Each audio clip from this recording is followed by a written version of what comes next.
जब मैं छोटा था तब शरारत में मैंने एक फीमेल गोस्ट को रस्सी से पकड़ लिया था और उसे पेट बनाकर पालने लगा, लेकिन बड़ा होने के बाद मेरा उससे मन भर गया और मैं उससे पीछा छुड़ाना चाहता था। बात इतनी बिगड़ गई कि हालात बहुत खराब हो गए। मुझे उसके शरीर से निकलने वाली ठंडी ऑरा बिल्कुल पसंद नहीं थी, इसलिए मैंने उससे झूठ बोल दिया कि मुझे गर्माहट वाली औरतें पसंद हैं। लेकिन किससे पता था कि बाद में वही अंडरवर्ल्ड की सबसे बड़ी रूलर बन जाएगी। मुझे दिल बदलने की सजा देने के लिए उसने सीधे book of life and death से मेरा नाम ही काट दिया। उस दिन के बाद से मैं न कभी बूढ़ा हुआ न कभी मर सका और हमेशा इंसानी दुनिया में भटका रहा। और वो अंडरवर्ल्ड में सबसे ऊंचे सिंहासन पर आराम से बैठी रही। उसे लगा था कि अब हम दोनों कभी नहीं मिलेंगे, लेकिन किस्मत को कुछ और ही मंजूर था। 10 साल बाद मेरी मुंहबोली बहन शी जेनशियांग को जब पता चला कि मेरे पास एंडलेस लाइफ और अरबों की दौलत है, तो उसने एक मास्टर को बुलाकर पूरा ट्रैप रचा। उसका मकसद मुझे मारकर मेरी सोल को अंडरवर्ल्ड भेजना था, ताकि वो मेरी परफेक्ट डेस्टिनी छीन सके। एक ऊंची इमारत की छत पर मैं फूट फूट कर रो रहा था, प्लीज मुझे मत मारो, मेरा सारा पैसा ले लो। सच कहूं तो मुझे मरने से बहुत डर लगा था, क्योंकि जब मैंने अपनी एक्स वाइफ को छोड़ा था तब उसने जाते जाते कहा था, अगर दोबारा तुझसे मुलाकात हुई तो तुझे उबलते तेल की कड़ाही में फेंक दूंगी और ऐसी सजा दूंगी कि तू हमेशा पछताएगा। हम दोनों को मिले 10 साल हो गए हैं, मैंने कभी तुम्हारे साथ बुरा नहीं किया, मुझे छोड़ दो, सारा पैसा ले लो, बस मेरी जान बख्श दो। मैं सीमेंट की जमीन पर घुटनों के बल बैठकर बार बार सिर पटक रहा था। मेरा माथा फटने वाला था, लेकिन शी जेनशियांग बस मुझे ठंडी नजरों से देखती रही। मुझे सिर्फ तुम्हारा पैसा नहीं चाहिए, मुझे तुम्हारी एंडलेस लाइफ ही चाहिए। जब तुम मेरे भाई हो तो तुम्हारी हर चीज मेरी ही हुई। अगर सच में मुझसे प्यार करते हो तो सब कुछ मुझे दे दो। इतना कहकर उसने अपने पास खड़े टाओइस्ट मास्टर की तरफ इशारा किया। मास्टर ने मेरे बाल पकड़कर मुझे घसीटते हुए छत के किनारे तक ले गया। ये बिल्डिंग पूरे 33 मंजिल ऊंची थी। नीचे पहले से ही मैजिक फॉर्मेशन तैयार किया जा चुका था, बस मेरे गिरकर मरने का इंतजार था। जैसे ही मैं मरता उनका प्लान सफल हो जाता। उसके बाद मुझे दोबारा जन्म लेने का भी मौका नहीं मिलता। उन्होंने सब कुछ पहले से कैलकुलेट कर रखा था। वो चाहते थे कि काम बिल्कुल साफ सुथरे तरीके से हो, ताकि मैं पावरफुल गोस्ट बनकर वापस बदला लेने ना आ सकूं। जब मैंने दोबारा आंखें खोली तो मैं पहले ही एक सोल बन चुका था। 2 अंडरवर्ल्ड गार्ड्स मुझे दोनों तरफ से पकड़कर अंडरवर्ल्ड की ओर ले जा रहे थे। चारों तरफ काला धुआं उमड़ रहा था और सामने से आती दर्दनाक चीखें लगातार साफ होती जा रही थी। मैं इस जगह पहले भी आ चुका था। ये हेल का एंट्रेंस था। इसके लिए मुझे अपनी एक्स वाइफ का शुक्रिया अदा करना चाहिए। ब्रेकअप के वक्त वो लाल आंखों के साथ मुझे यहाँ डराने लाई थी। उस समय उसने मुझे सच में अंदर नहीं फेंका था, लेकिन इस बार शायद मेरी सोल हमेशा के लिए मिटने वाली थी। मैं पूरी ताकत से छटपटाने लगा और आगे जाने से मना करते हुए जोर से चिल्लाया, मेरी मौत नाइंसाफी से हुई है, मैंने कोई बुरा काम नहीं किया। मुझे विरोध करते देखकर दाढ़ी वाला एक अंडरवर्ल्ड गार्ड कांटों वाली चाबुक निकालकर पूरी ताकत से मुझ पर मारता है। असहनीय दर्द सीधे मेरी सोल के अंदर उतर गया। मैं वहीं जमीन पर गिर पड़ा और दर्द से आवाज तक नहीं निकाल पाया। सुन, तू कहीं से भी आया हो, लेकिन अब हमारे हाथ में है तो अपनी किस्मत मान ले। फिर भी मैं आखिरी बार उम्मीद लगाए बैठा था, शायद मेरी एक्स वाइफ को मुझ पर थोड़ा पुराना प्यार याद हो। पूरी तरह मिट जाने से अच्छा है कि कम से कम रीइंकार्नेशन का मौका मिल जाए। दर्द सहते हुए मैंने कांपती आवाज में कहा, मुझे उससे एक बार मिलवा दो। दोनों अंडरवर्ल्ड गार्ड्स ने एक दूसरे की तरफ देखा और अगले ही पल एक और चाबुक मेरे ऊपर पड़ी। इस वार से मेरी सोल में सीधी दरार पड़ गई और मैं पूरी तरह बोलने लायक भी नहीं बचा। तेरी औकात क्या है जो अंडरवर्ल्ड प्रिंसेस का नाम सीधे ले रहा है? तू उसका नाम कैसे जानता है? इससे हमें फर्क नहीं पड़ता। चुपचाप रहे, वरना और ज्यादा तकलीफ झेलनी पड़ेगी। अगर इसकी बात सच हुई तो मुसीबत हो सकती है। डर किस बात का? ऊपर वालों ने खुद कहा है कि इस आदमी का कोई रिकॉर्ड नहीं है, book of life and death में इसका नाम तक नहीं है। जरूर किसी गलत तरीके से ये यहाँ तक पहुंचा है। अगर इसे अंडरवर्ल्ड प्रिंसेस का नाम पता है तो इसमें हैरानी की कोई बात नहीं। तेरी तो बेकार में ही जान निकल रही है। ऊपर वाले कभी पता नहीं लगा पाएंगे। पैसे मिल चुके हैं, जल्दी काम खत्म करते हैं, कहीं देर होने से कोई गड़बड़ ना हो जाए। उनकी बातें सुनते ही मुझे सब समझ आ गया। ये दोनों गार्ड्स उसी बूढ़े टाओइस्ट मास्टर के साथ मिले हुए थे जिसे शी जेनशियांग लाई थी। अंडरवर्ल्ड गार्ड होकर भी ये लोग ऐसा गंदा काम कर रहे थे। तभी मेरी नजर आसमान छूते हेल गेट पर पड़ी। मेरा पूरा सोल डर से कांपने लगा और शरीर थर थर कांप रहा था। तभी दूर से एक आवाज धीरे धीरे पास आने लगी, नया आया हुआ है, इसका प्रोसेस पूरा हुआ या नहीं? ये आवाज सुनते ही दोनों अंडरवर्ल्ड गार्ड्स ने तुरंत मेरा मुंह दबा दिया और मुझे घसीट कर एक तरफ ले गए। दाढ़ी वाले गार्ड ने सिगरेट का एक पैकेट निकालकर मुस्कुराते हुए कहा, ब्लैक भाई, आज इधर कैसे आना हुआ? जरा टेस्ट करके देखिए, ये सामान सीधे इंसानी दुनिया से लाए हैं, बड़ा दमदार है। ब्लैक गार्ड ने कहा, ये सब छोड़ो, मैं सवाल पूछ रहा हूँ, उस नई सोल का पूरा प्रोसेस हुआ या नहीं? हुआ या नहीं? दाढ़ी वाला गार्ड तुरंत बोला, हुआ है, बिल्कुल हुआ है। हम में इतनी हिम्मत कहाँ कि रूल तोड़ दें। आप और व्हाइट सिस्टर तो हर समय इतने बिजी रहते हैं कि आराम तक नहीं मिलता, हम ही थोड़ा संभाल लेते हैं। इसके बाद ब्लैक गार्ड चुप हो गया। चारों तरफ धुंध इतनी घनी थी कि वो मेरा चेहरा साफ नहीं देख पाया। मुझे लगा अगर अभी मौका चूक गया तो फिर कभी नहीं बचेगा। मैंने पूरी ताकत से उस गार्ड के हाथ पर काट लिया जिसने मेरा मुंह दबा रखा था। दर्द से उसका हाथ छूट गया और मैं मौका मिलते ही ब्लैक गार्ड की तरफ भागा, लेकिन अगले ही पल एक जोरदार लात लगी और मैं जमीन पर जा गिरा। गार्ड ने अपना पैर मेरे चेहरे पर रख लिया। जमीन की पीली रेत मेरे मुंह में भर गई। मैं न उसे थूक पा रहा था और न ही आवाज निकाल पा रहा था, लेकिन इस हंगामे ने ब्लैक गार्ड का ध्यान अपनी तरफ खींच लिया। उसने पूछा, क्या हो रहा है? दाढ़ी वाला गार्ड बोला, कुछ नहीं, ये नई सोल सीधी नहीं है, यहाँ तक आने के बाद भी तड़प रही है। जो भी यहाँ पहुंचता है वो कोई अच्छा इंसान नहीं होता, आप अपनी नजर गंदी मत कीजिए। ब्लैक गार्ड ने गंभीर आवाज में कहा, काम ध्यान से करना, ये सब लोग जिंदगी में बहुत पाप करके आए हैं, एक भी गलती नहीं होनी चाहिए, जल्दी इसे अंदर भेजो। उसे धुंध में गायब होते देखते ही मेरी आखिरी उम्मीद भी खत्म हो गई। ब्लैक गार्ड के जाते ही दाढ़ी वाले गार्ड ने मुझे कई लातें मारी और कांटेदार चाबुक से बेरहमी से पीटना शुरू कर दिया। कुछ ही देर में मेरे शरीर पर एक भी सही जगह नहीं बची। जब उसका गुस्सा शांत हुआ तो उसने मेरा ठुड्डी पकड़कर कहा, चिंता मत कर, अंदर पहुंचने के बाद मैं खुद तेरी अच्छी खातिरदारी करूंगा। इसके बाद मुझे फटे हुए कपड़े की तरह उठाकर पहले हेल हेल में फेंक दिया गया। ये पहला पनिशमेंट था 1000 नीडल्स टॉर्चर। चारों तरफ अनगिनत टॉर्चर टूल्स लगे हुए थे और हर टूल पर एक सोल बंधी हुई थी जिसके पूरे शरीर में हजारों सुइयां चुभी थी। वो बिल्कुल कांटेदार जानवर जैसी दिख रही थी। ये देखकर मैंने ठंडी सांस ली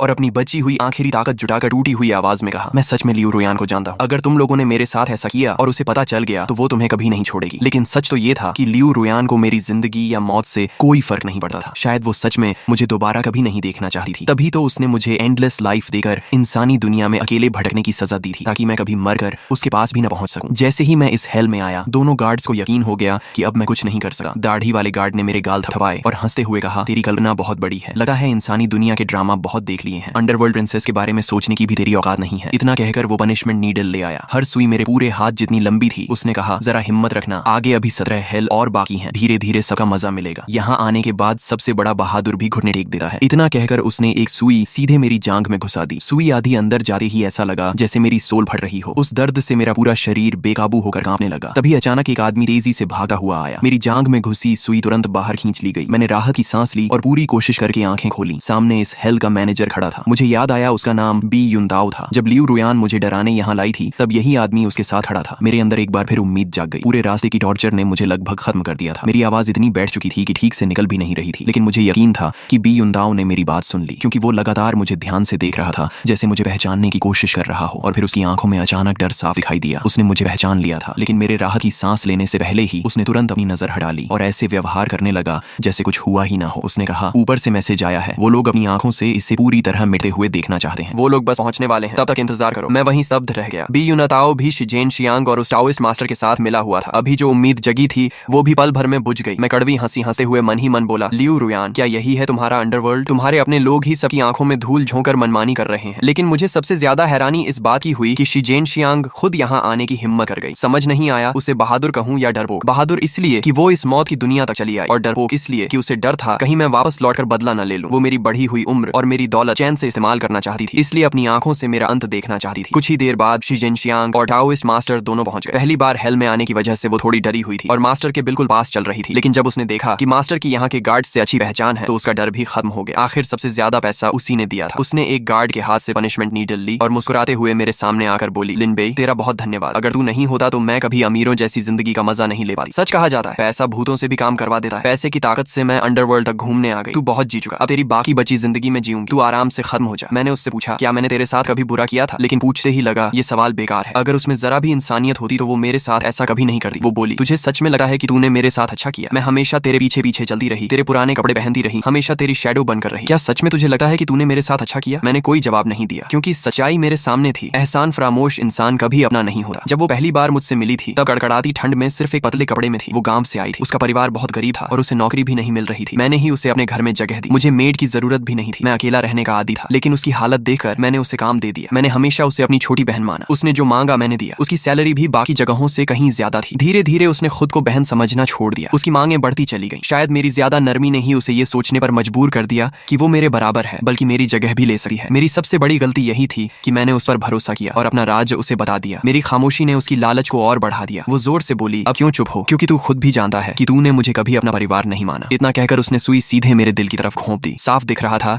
कि वो चाहती थी मैं इसी पल पूरी तरह खत्म हो जाऊं। पास खड़े गार्ड्स को भी ये सही नहीं लगा, लेकिन किसी ने उसे रोका नहीं। मेरे शरीर से निकलने वाली यिन एनर्जी लगातार बढ़ती जा रही थी। मेरी सोल अब आधी पारदर्शी हो चुकी थी। मेरी चेतना धीरे धीरे धुंधली पड़ने लगी। मुझे ऐसा लगा जैसे लियू रुयान मेरी तरफ चली आ रही हो। वो आज भी उतनी ही खूबसूरत थी। अपनी जिंदगी में जितनी भी औरतों को मैंने देखा था उनमें सबसे ज्यादा खूबसूरत वही थी। क्या ये सिर्फ मेरा भ्रम था? शायद हाँ, क्योंकि वो तो मुझे दोबारा कभी देखना ही नहीं चाहती थी। लेकिन फिर अचानक मैंने देखा कि वहां मौजूद सारे अंडरवर्ल्ड गार्ड्स एक साथ घुटनों के बल बैठ गए। सबने सिर झुकाकर कहा, यंग मिस्ट्रेस, आप खुद यहाँ कैसे आ गई? बी युनताओ का चेहरा डर से सफेद पड़ गया। वो जमीन पर घुटनों के बल कांप रहा था। उसे अच्छी तरह पता था कि इंसानी दुनिया के लोगों से रिश्वत लेना पहले ही बड़ा अपराध था। ऊपर से जिंदा इंसानों को अंडरवर्ल्ड में आने देना और रंगे हाथों पकड़े जाना उसके लिए बहुत भारी पड़ने वाला था। टाओइस्ट मास्टर का चेहरा भी पूरी तरह उतर गया। उसने जल्दी से पनिशमेंट बॉक्स बंद किया और बाकी लोगों के साथ घुटनों के बल बैठ गया। लियू रुयान की नजर एक एक इंसान पर घूमी। उसके शरीर से निकलने वाला दबाव इतना भयानक था कि किसी की हिम्मत सिर उठाने की नहीं हुई। उसने ठंडी आवाज में कहा, कितनी हिम्मत हो गई है तुम लोगों की। अगर आज मैं खुद यहाँ ना आती तो शायद मुझे कभी पता भी न चलता कि तुम लोग मेरी पीठ पीछे इतनी बड़ी हरकतें कर रहे हो। मैं कुछ कहना चाहता था लेकिन मेरा दिमाग पूरी तरह धुंधला हो चुका था। पूरे शरीर में फटने जैसा दर्द था और मेरे मुंह से एक शब्द भी नहीं निकल रहा था। क्या वो मुझे पहचान लेगी? अगर पहचान भी लिया तो क्या होगा? क्या वो मुझे इस मुसीबत से बचाएगी या फिर जैसा उसने पहले कहा था मुझे उबलते तेल जेल में फेंक कर टुकड़े टुकड़े कर देगी। काफी देर तक खामोशी रहने के बाद लियू रुयान ने आखिरकार बी युनताओ की तरफ देकर कहा, मैंने तुम्हें पहले हेल की जिम्मेदारी दी थी, क्या इसी तरह तुम अपना काम करते हो? बी युनताओ तुरंत सिर झुकाकर बोला, मुझसे गलती हो गई, ये सब उन दोनों गार्ड्स की करतूत है, वही लोग जिंदा इंसानों को अंदर लाए थे, मुझे इस बारे में बिल्कुल पता नहीं था, आप आने से ठीक पहले मैं इन्हें यहाँ से निकालने ही वाला था। लियू रुयान ने ठंडी नजरों से कहा, ये पूरा इलाका तुम्हारी जिम्मेदारी में है, अगर जिंदा इंसान यहाँ खुलेआम घूमते हुए अंदर आ गए तो उससे बड़ी लापरवाही और क्या होगी। अब दूसरों पर इल्जाम मत डालो। उनकी बातें सुनते सुनते मुझे धीरे धीरे सब समझ आने लगा। लियू रुयान आज यहाँ मेरे लिए नहीं आई थी, वो तो अपने अधीन काम करने वालों की गड़बड़ियों की जांच करने आई थी, मैं तो बस बदकिस्मती से इस मामले में फंस गया था। लियू रुयान ने सबकी बातें सुनने के बाद हल्की सी ठंडी आवाज में कहा, बस अब और कुछ मत बोलो, क्योंकि ये दोनों इंसान अंडरवर्ल्ड में घुस चुके हैं, इसलिए इन्हें जिंदा वापस नहीं जाने दिया जाएगा। पहले इन्हें कैद करो, बाद में फैसला होगा। और तुम सबने हेवन रूल्स तोड़ने की हिम्मत की है, इसलिए तुम सबको बीस्ट रिल्म में भेजा जाएगा, जहाँ तुम जन्म जन्मांतर तक इंसान नहीं बन पाओगे। ये सुनते ही शी जिनशियांग वहीं जमीन पर गिर पड़ी, जैसे उसके शरीर की सारी ताकत निकल गई हो। दोनों गार्ड्स भी डर के मारे कांपने लगे। तभी पहली बार शी जिनशियांग को एहसास हुआ कि शायद वो कभी इंसानी दुनिया में लौट ही नहीं पाएगी। वो पागलों की तरह चिल्लाने लगी, मैं अभी जिंदा हूँ, अंडरवर्ल्ड को भी रूल्स के हिसाब से काम करना चाहिए। टाओइस्ट मास्टर डर के मारे उसका हाथ पकड़कर बोला, बस करो, अब एक शब्द मत बोलो। लेकिन शी जिनशियांग ने उसका हाथ झटक दिया और चीखते हुए बोली, मुझे वापस जाना ही होगा, तुम लोग अभी मुझे वापस भेजो। टाओइस्ट मास्टर की तो हिम्मत ही खत्म हो चुकी थी, उसने आंखें बंद कर ली और मरने का नाटक करने लगा। शी जिनशियांग पागलों की तरह उसका कॉलर पकड़कर झकझोरने लगी, क्या कर रहे हो? मैंने तुम्हें 5 मिलियन दिए थे, क्या यही काम किया तुमने? अभी के अभी मुझे वापस भेजो। लेकिन उसे क्या पता था कि लियू रुयान को सबसे ज्यादा नफरत शोर मचाने वाले लोगों से थी। अगले ही पल एक अदृश्य ताकत आई और शी जिनशियांग हवा में उड़ती हुई दूर जा गिरी। जोरदार धमाके के साथ उसका शरीर टॉर्चर टूल्स से भरी मेज पर जा गिरा। उन लोगों का फैसला करने के बाद लियू रुयान ने धीरे धीरे अपनी नजर मेरी तरफ घुमाई। मुझे साफ महसूस हुआ कि उसकी नजर बर्फ की तेज तलवार की तरह मेरी सोल को चीर रही थी। उसने ठंडी आवाज में पूछा, अपना नाम और पहचान बताओ। बी युनताओ पहले ही अक्षम्य अपराध कर चुका था, अब वो डर से पसीने पसीने हो रहा था। उसे मालूम था कि अगर लियू रुयान को पता चल गया कि मैं बिना किसी ट्रायल के सीधे हेल में फेंका गया हूँ और अगर उसने मुझे पहचान भी लिया तो उसकी सजा और भी बढ़ जाएगी। इसलिए उसने जल्दी से जवाब दिया, ये तो बस एक मामूली इंसान है, कोई बेनाम आदमी जिसे यहाँ भेजा गया है, वो भला अच्छा इंसान कैसे हो सकता है? अंडरवर्ल्ड क्वीन हर दिन अनगिनत मामलों में बिजी रहती हैं, ऐसे छोटे इंसान पर अपना समय बर्बाद मत कीजिए, इससे आपकी नजर भी खराब होगी। उसकी बात सुनते ही लियू रुयान की भौहें सिकुड़ गईं, उसके चेहरे पर साफ नाराजगी दिखाई दी। उसके पास खड़े अधिकारी ने तुरंत डांटे हुए कहा, तुम्हें बोलने की इजाजत किसने दी? चुप रहो। मैंने पूरी ताकत लगाकर मुंह खोलने की कोशिश की, लेकिन मेरे गले से सिर्फ टूटी हुई सी हवा की आवाज निकली, मैं एक शब्द भी नहीं बोल पाया। तभी पास खड़े अधिकारी ने मेरी हालत देकर आगे बढ़कर मेरी सोल की जांच की। उसने बेबसी से सिर हिलाया और लियू रुयान से कहा, माय लेडी, इस आदमी की सोल पूरी तरह बिखरने वाली है, इसकी हालत बहुत गंभीर है, पहले इसकी असली पहचान पता लगाइए। अगर ये इंसान यहाँ आने लायक नहीं था तो इसे बचाने की पूरी कोशिश करनी होगी, उसके बाद ही फैसला किया जाएगा कि इसे कहाँ भेजना है, इसे वापस इंसानी दुनिया भेजा जाए या फिर रीइंकार्नेशन के लिए भेजा जाए। अधिकारी ने आदेश मिलते ही तुरंत किसी को book of life and death लाने भेज दिया। इंतजार के दौरान भी शी जिनशियांग जिद करके लगातार छटपटाती रही। वो इतनी बेवकूफ थी कि उसे जरा भी अंदाजा नहीं था कि उसने कितना बड़ा अपराध कर दिया है। उसके दिमाग में अभी भी सिर्फ यही चल रहा था कि किसी तरह वापस इंसानी दुनिया पहुंचकर फिर से ऐश करेगी। कुछ ही देर बाद एक अंडरवर्ल्ड गार्ड जल्दी जल्दी book of life and death लेकर पहुंचा। अधिकारी मेरे पास झुककर बोला, जल्दी बताओ तुम्हारा नाम। मैंने अपनी बची हुई आखिरी ताकत जुटाई और दांत भींचकर सिर्फ 2 शब्द निकाले। मेरी आवाज इतनी धीमी थी जैसे बुझते हुए दिए की लौ। उसने मेरा नाम सुनते ही मोटी book of life and death खोली और ध्यान से ढूंढने लगा। समय धीरे धीरे बीता गया और उसके माथे की शिकन गहराती गई। उसने हैरानी से कहा, यह मामला कुछ गड़बड़ है, आखिर क्या हुआ है? जल्दी सच बताओ। फिर उसने घबरा कर कहा, माय लेडी, इस आदमी का नाम book of life and death में है ही नहीं। उसे लगा किसी ने छिपकर इसमें छेड़छाड़ की है। लियू रुयान ने तुरंत पूछा, इसका नाम क्या है? अधिकारी बोला, माय लेडी, इसने अपना नाम लिन बेई बताया है। मेरा नाम सुनते ही लियू रुयान की आंखें अचानक फैल गईं। उसकी नजर वहीं जम गई जैसे समय ही रुक गया हो। अगले ही पल वो भूत की तरह पल भर में मेरे सामने आ गई। उसकी रफ्तार इतनी तेज थी कि कोई देख भी नहीं पाया। उसने अपनी पतली उंगलियों से मेरा ठुड्डी पकड़कर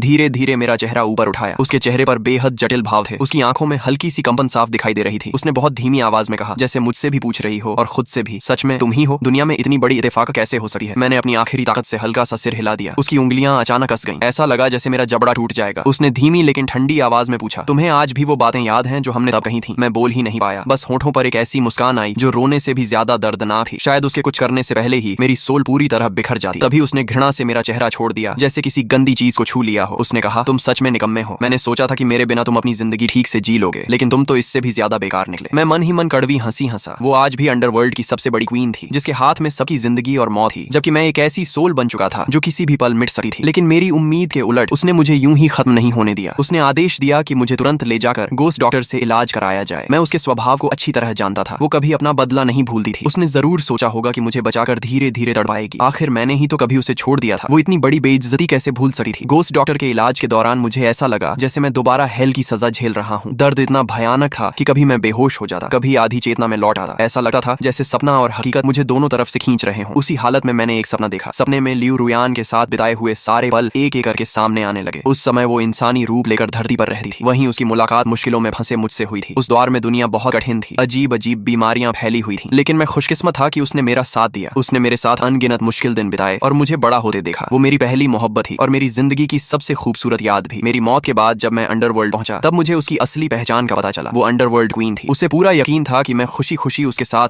हमेशा अंडरवर्ल्ड में रहूंगा, लेकिन मैं नई सोच वाला इंसान था। मुझे अंडरवर्ल्ड के वो सारे रूल्स पसंद नहीं थे। मैं ये भी बर्दाश्त नहीं कर सकता था कि इतनी बड़ी क्वीन होने के बावजूद उसके आसपास इतने सारे लोग रहते हों और मैं सिर्फ उसकी शैडो बनकर रह जाऊं। मैंने तय कर लिया कि मुझे रीइंकार्नेशन लेकर दोबारा इंसानी दुनिया में जीना है। वो गुस्से में घायल शेर की तरह मुझे हेल गेट तक घसीट कर ले गई और सबसे भयानक सजाओं से डराया। उस समय मैं सच में डर के मारे रो पड़ा था, लेकिन आखिर में उसका दिल पिघल गया और उसने मुझे जाने दिया। जाते जाते उसने कसम खाई कि अब वो मुझे कभी दोबारा नहीं मिलेगी। रीइंकार्नेशन के बाद मुझे हैरानी हुई कि मेरी पिछली जिंदगी की सारी यादें मेरे पास थीं। इतना ही नहीं, जैसे ही मैं बड़ा हुआ मेरा शरीर बूढ़ा होना बंद हो गया और मैं मर भी नहीं सकता था। मेरे पास अच्छा परिवार था और इतनी दौलत ही कि पूरी जिंदगी खर्च नहीं कर सकता था। तब मुझे समझ आया कि वो चाहे जुबान से कितनी भी कठोर बातें कहती रही हो, लेकिन दिल में आज भी मेरे लिए जगह थी। उसने मेरी पूरी जिंदगी पहले ही संवार दी थी। बस उसने ये तय कर लिया था कि अब वो कभी मुझसे नहीं मिलेगी। सपना खत्म होते ही मेरी आंखें धीरे धीरे खुली। सामने वही जगह थी जिसे मैं बहुत अच्छी तरह पहचानता था, अंडरवर्ल्ड पैलेस, लियू रुयान का महल। मैं उसके बिस्तर पर लेटा हुआ था। बिस्तर से आज भी उसकी वही जानी पहचानी खुशबू आ रही थी। उस ठंडी और अजनबी दुनिया में वही खुशबू मुझे कई साल बाद पहली बार सुकून दे रही थी, लेकिन ये सुकून ज्यादा देर नहीं टिकाया। तभी लियू रुयान वापस आ गई। मैंने तुरंत आंखें बंद करके सोने का नाटक किया, लेकिन उसने तुरंत कहा, नाटक मत करो बेवकूफ, मुझे पता है तुम जाग चुके हो। मैं मजबूरी में आंखें खोलकर हल्का सा मुस्कुराया और कहा, तो क्या अब मुझे आग और तलवारों की सजा देकर अपनी पुरानी बात पूरी करोगी? उसने शांत आवाज में कहा, इतनी भी जल्दी नहीं। फिर उसने बिना किसी नरमी के मेरा हाथ पकड़कर मुझे बिस्तर से उठा दिया। उसकी आवाज बर्फ जैसी ठंडी थी। मैंने जो कुछ भी तुम्हें दिया था उन दो बेवकूफों ने उसी पर नजर डालने की हिम्मत की, इसलिए तुम्हें अपनी आंखों से उनका अंजाम देखना होगा। उसकी आंखों की ठंडक देखकर मेरे पूरे शरीर में सिहरन दौड़ गई। मैंने सोचा शायद वो पहले उन्हें सजा देगी और उसके बाद आराम से मेरा हिसाब करेगी। थोड़ी देर बाद हम दोनों बाहरी हॉल में पहुंचे। शी जेनशियांग और टाओइस्ट मास्टर बेहद बुरी हालत में घुटनों के बल बैठे थे। मुझे देखते ही शी जेनशियांग की आंखें फैल गईं। वो पागलों की तरह उठकर मेरी तरफ दौड़ना चाहती थी, लेकिन बोलने से पहले ही पास खड़े गार्ड ने उसे जोरदार लात मारकर फिर से जमीन पर गिरा दिया। उस समय मेरा शरीर अभी पूरी तरह ठीक नहीं हुआ था। मैं इतना कमजोर था कि कुछ कदम चलने में ही सांस फूल रही थी। मुझ में उसे देखने तक की ताकत नहीं बची थी। तभी लियू रुयान के चेहरे पर अचानक हल्की सी मुस्कान आई। वो ऐसी मुस्कान थी जिसे देखकर किसी का भी दिल कांप जाए। उसने मेरी तरफ मुड़कर पूछा, बताओ इन लोगों के साथ क्या किया जाए? मैं हैरान रह गया। इस पूरे अंडरवर्ल्ड में फैसला करने का अधिकार उसी के पास था, फिर वो मुझसे क्यों पूछ रही थी? उसकी बात सुनते ही मुझे वो दिन याद आ गए जब हम इंसानी दुनिया में पति पत्नी बनकर रहते थे। उस समय भी वो हर छोटे बड़े फैसले से पहले मेरी राय जरूर पूछती थी। पुरानी यादें फिर से आंखों के सामने आ गईं। मैंने सिर झुकाकर धीरे से कहा, फैसला तुम ही कर लो। मेरी बात खत्म होते ही उसने बिना किसी झिझक के अपना हाथ बढ़ाया और मुझे जोर से अपनी बाहों में भर लिया। उसकी पकड़ इतनी मजबूत थी जैसे वो मुझे हमेशा के लिए अपने अंदर समा लेना चाहती हो ताकि हम कभी अलग ना हो। उसने अपना ठुड्डी मेरे कंधे पर रखी, लेकिन उसकी नजरें जमीन पर घुटनों के बल बैठे लोगों पर जमी थी। उसने बर्फ जैसी ठंडी आवाज में कहा, चूंकि लिन बेई इस मामले में फैसला नहीं करना चाहता, इसलिए आज न्याय मैं खुद करूंगी और तुम रिश्वत लेना, कानून तोड़ना, निर्दोषों की जान लेना और अपने मन से रूल्स बनाना। लियू रुयान ने अपना हाथ हल्का सा घुमाया और अगले ही पल एक भयानक शक्ति ने बी युनताओ को हवा में जकड़ लिया। पलक झपकते ही जमीन से अनगिनत बर्फीले ब्लेड निकल पड़े और मूसलाधार बारिश की तरह उसके शरीर को आर पार चीरने लगे। बी युनताओ दर्द से बुरी तरह तड़पने लगा, लेकिन दर्द इतना भयानक था कि वो चीख भी नहीं पा रहा था। उसके गले से बड़ी मुश्किल से सिर्फ दो शब्द निकले, दया, दया कीजिए। लियू रुयान ने ठंडी हंसी हंसकर कहा, दया, तुम लोगों ने इतना बड़ा अपराध किया है और अब दो शब्द बोलकर माफी चाहते हो? इसे ले जाओ और पुलिंग टंग हेल में फेंक दो ताकि इसे अच्छी तरह समझ आए कि जुबान का गलत इस्तेमाल करने की क्या सजा होती है। इसके बाद उसकी नजर शी जेनशियांग पर पड़ी। शी जेनशियांग डर के मारे लगातार चिल्लाने लगी, माय लेडी, दया कीजिए, मुझसे गलती हो गई, मैं सच में पछता रही हूँ। लिन बेई, मेरी तरफ से भी बोल दो, प्लीज मुझे बचा लो, मुझे माफ कर दो। लियू रुयान ने ठंडी मुस्कान के साथ कहा, मुझे याद आ गया, तुम्हें तो 18 हेल्स बहुत पसंद है, फिर वहीं भेजा जाएगा। इतना सुनते ही पास खड़े गार्ड्स ने उसे पकड़ लिया। शी जेनशियांग पूरी ताकत से छूटने की कोशिश करती रही, लेकिन एक सोल होकर वो अंडरवर्ल्ड गार्ड्स का मुकाबला कैसे करती? टाओइस्ट मास्टर तो पहले ही डर के मारे आधा मर चुका था। उसकी आंखें पलट गईं और वो वहीं बेहोश होकर गिर पड़ा। उसे देखकर लियू रुयान ने घृणा से कहा, इतनी सी हिम्मत नहीं थी और फिर भी इतने बड़े पाप करने चला आया। इसे एंडलेस हेल में डाल दो, वहीं हमेशा तक अपने किए पर पछताता रहेगा। टाओइस्ट मास्टर रोते हुए चिल्लाने लगा, अंडरवर्ल्ड क्वीन, दया कीजिए, हमसे दोबारा कभी ऐसी गलती नहीं होगी, हमें माफ कर दीजिए। लियू रुयान ने बिना भाव बदले कहा, तुम लोगों ने जो अपराध किए हैं उनके सामने ये भीख मांगना किसी काम का नहीं। इन्हें भी ले जाओ और पुलिंग टंग हेल में डाल दो ताकि इन्हें भी अपनी करनी का फल मिले। उन लोगों को ले जाने के बाद उसने मेरी तरफ देखा और धीमी आवाज में पूछा, तुम्हें कहीं तकलीफ तो नहीं है? मैंने धीरे से कहा, मुझे बचाने के लिए धन्यवाद। वो हल्का सा मुस्कुराई, लेकिन उसकी मुस्कान में शिकायत साफ थी। उसने कहा, हम दोनों के बीच इतनी दूरी कब आ गई? जब तुम मुझे छोड़कर गए थे तब क्या कभी सोचा था कि एक दिन फिर ऐसे मिलेंगे? उसकी आवाज में बरसों का गिला भरा हुआ था। मेरे पास कोई जवाब नहीं था। मैं बस चुपचाप सिर झुकाए खड़ा रहा। मेरी खामोशी देकर वो धीरे धीरे मेरे बिल्कुल करीब आ गई। उसके होंठ लगभग मेरे कान को छू रहे थे। उसने बहुत धीमी आवाज आवाज में कहा, लिन बे, अब जब तुम वापस आ ही गए हो तो दोबारा जाने के बारे में सोचना भी मत। इस बार मैं तुम्हें अपने से एक कदम भी दूर नहीं जाने दूंगी। उसकी आंखों में कई भाव एक साथ चमक रहे थे। उनमें गहरा अधिकार था, बेशुमार प्यार था और कहीं न कहीं बरसों की शिकायत भी छिपी थी, जैसे वो इतने सालों का इंतजार और तड़प एक ही पल में कह देना चाहती हो। समय धीरे धीरे बीतने लगा। लियू रुयान हर दिन बिना नागा मेरी खबर लेने आती। एक थके बिना पहरा देने वाले गार्डियन की तरह वो हर समय मेरा ख्याल रखती रही। उसकी देखभाल की वजह से मेरी बिखरी हुई सोल धीरे धीरे पूरी तरह ठीक होने लगी। मेरी हालत भी पहले से मजबूत होती गई, लेकिन जब भी अचानक मेरी नजर उसकी आंखों से मिलती, मेरा दिल अजीब तरह से धड़कने लगा और मैं घबरा जाता। एक दिन वो हमेशा की तरह समय पर आई। उसके हाथ में बेहद खूबसूरत काला रोब था। वो धीरे धीरे मेरे सामने आई और बहुत नरम आवाज में बोली, ये तुम्हारे लिए है। मैंने इसे खास तुम्हारे लिए ढूंढा है और फिर अपने लोगों से इसे तुम्हारे हिसाब से बदलवाया भी है। मैंने रोब हाथ में लिया। उसे छूते ही एक गर्माहट पूरे शरीर में फैल गई। ऐसा लगा जैसे उसके अंदर सूरज की गर्मी छिपी हो या कोई बहुत पुरानी रहस्यमयी शक्ति उसमें बसी हो। जब मैंने उसे पहना तो हैरानी हुई कि उसका नाप बिल्कुल मेरे शरीर के हिसाब से था, जैसे खास मेरे लिए ही बनाया गया हो। मैंने सामने रखे तांबे के आईने में खुद को देखा। आईने में मुझे फिर से वही पुराना इंसान दिखाई देने लगा जो कभी इंसानी दुनिया में पूरे आत्मविश्वास के साथ जीता था। लियू रुयान मुझे लगातार देखती रही। उसकी आंखों में बिना किसी झिझक के तारीफ और प्यार साफ दिखाई दे रहा था। उसने मुस्कुराकर कहा, लिन बेई, इतने साल बीत गए लेकिन तुम आज भी उतने ही खूबसूरत हो। इतना कहकर वो जैसे किसी अनदेखी ताकत से खींचती हुई मेरे पीछे आ गई। उसने धीरे से अपनी बाहें मेरे चारों तरफ लपेट ली। उसकी आवाज हल्की सी कांप रही थी। उसने कहा, तुम्हें पता है, इन सालों में ऐसा एक भी पल नहीं गया जब मैंने तुम्हें याद न किया हो। इंसानी दुनिया में तुम्हारी हर मुस्कान, तुम्हारा हर उदास चेहरा, तुम्हारा हर छोटी सी आदत, हर छोटा सा जेस्चर भी मेरी नजरों से कभी नहीं बचा। मैं धीरे से बोला, सच तो ये है कि मैं। उसने तुरंत मेरी बात बीच में ही रोकी। अब कुछ मत कहो। पहले जो कुछ हुआ मैं सब समझती हूँ। जो बीत गया उसे बीत जाने दो। आज तुम फिर से मेरे पास लौट आए हो। मेरे लिए यही सबसे बड़ा गिफ्ट है। अभी सबसे जरूरी बस यही है। उस दिन के बाद लियू रुयान जैसे उन सभी बिछड़े हुए सालों की कमी पूरी करना चाहती थी। वो हर समय मेरे साथ रहती, मेरा हाथ पकड़कर अंडरवर्ल्ड के गार्डन में धीरे धीरे टहलती और इन सालों में अंडरवर्ल्ड में हुई अनोखी घटनाओं की बातें सुनाती। कभी मेरे बिस्तर के पास चुपचाप बैठकर मुझे सोते हुए देखती रहती। ऐसा लगता था कि जब तक वो मेरे पास है कोई भी बुरा सपना मेरे करीब नहीं आ सका। उसी दौरान मुझे शी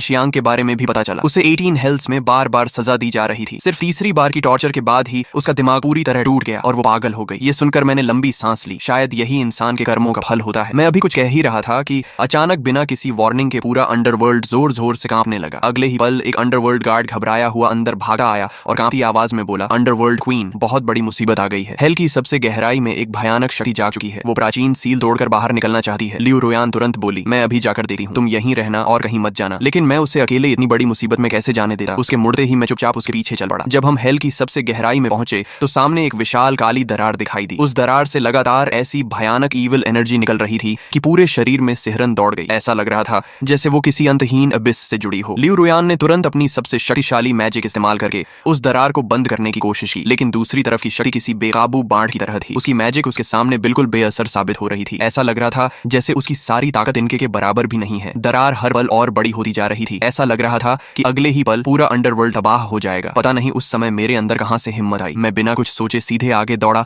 और अपने शरीर से उस दरार को रोकने की कोशिश की। लियू रुयान घबराकर जोर से चिल्लाई, नहीं, मैं तुम्हें फिर से चोट नहीं लगने दूंगी। उस एक पल में मैंने अपनी पूरी ताकत लगा दी। हर सेकंड ऐसा महसूस हो रहा था जैसे मैं मौत से सीधी लड़ाई लड़ रहा हूँ। लियू रुयान तुरंत मेरी मंशा समझ गई। उसकी आंखों में अटूट दृढ़ता चमकी। बिजली की तरह वो मेरे पास आ गई। उसने मेरा हाथ मजबूती से पकड़ लिया। हमारी उंगलियां एक दूसरे में कसकर जुड़ गईं। उसने अपनी सारी शक्ति मेरे शरीर में भेज दी और बोली, हम दोनों साथ हैं। हम इस ईविल एनर्जी को जरूर रोक लेंगे। हम दोनों की संयुक्त शक्ति के सामने वो भयानक ताकत धीरे धीरे कमजोर पड़ने लगी। धीरे धीरे उसे पूरी तरह दबा दिया गया। सामने की विशाल काली दरार भी धीरे धीरे बंद होने लगी। फिर एक जोरदार धमाके के साथ वो दरार पूरी तरह गायब हो गई। अंडरवर्ल्ड को नष्ट करने वाली वो शक्ति दोबारा हमेशा के लिए अंधकार में कैद हो गई। मैं और लियू रुयान दोनों पूरी तरह थक चुके थे। हमारे पैरों में खड़े रहने की भी ताकत नहीं बची थी और हम दोनों वहीं जमीन पर बैठ गए। हमने धीरे धीरे एक दूसरे की तरफ देखा। उस पल हमारे आसपास की पूरी दुनिया जैसे गायब हो गई। हमारी आंखों में सिर्फ एक दूसरे का चेहरा था। बरसों की गलतफहमियां, जिद और दूरियां उसी पल वसंत की धूप में पिघलती बर्फ की तरह हमेशा के लिए खत्म हो गई। उस दिन के बाद मैं सचमुच लियू रुयान का बराबरी का साथी बन गया। हम दोनों ने मिलकर पूरे अंडरवर्ल्ड की जिम्मेदारी संभाली। हमारी मेहनत से अंडरवर्ल्ड पहले से कहीं ज्यादा न्यायपूर्ण और शांतिपूर्ण बन गया और मैं और लियू रुयान आखिरकार सारी मुश्किलों के बाद हमेशा के लिए साथ हो गए। अब दुनिया की कोई ताकत हमें दोबारा अलग नहीं कर सकती थी। नए ब्रिज पर चांदी जैसी चांदनी धीरे धीरे हमारे ऊपर उतर रही थी। जमीन पर हमारी परछाइयां एक दूसरे से कसकर जुड़ी हुई थी। मैं रुका, उसकी आंखों में देखकर मुस्कुराया और धीरे से कहा, लियू रुयान, धन्यवाद। तुमने मेरी इस भटकी हुई सोल को आखिरकार उसका घर दे दिया। उसने मुस्कुराकर सिर हिलाया और बोली, नहीं लिन बे, तुम ही मेरी जिंदगी में आए और मुझे पहली बार सच्चे प्यार का मतलब समझाया। इतना कहकर उसने मेरी तरफ देखा और उसके होठों पर दुनिया की सबसे नरम मुस्कान खिल उठी। हम दोनों एक दूसरे को देखकर मुस्कुरा दिए। उस मुस्कान में आने वाले भविष्य के अनगिनत सपने छिपे थे। उस शांत रात में चमकते चांद को गवाह बनाकर हमने हमेशा साथ रहने का वादा किया। तो दोस्तों, इसी के साथ इस कहानी का सफर यहीं खत्म होता है। अगर आपको ये कहानी पसंद आई हो तो वीडियो को लाइक जरूर करें, अपने दोस्तों के साथ शेयर करें और ऐसे ही शानदार मनहवा स्टोरीज देखने के लिए चैनल को सब्सक्राइब करना बिल्कुल मत भूलिए। नीचे कमेंट करके जरूर बताइए कि इस कहानी का कौन सा सीन आपको सबसे ज्यादा पसंद आया। मिलते हैं अगली धमाकेदार स्टोरी के साथ, तब तक के लिए अपना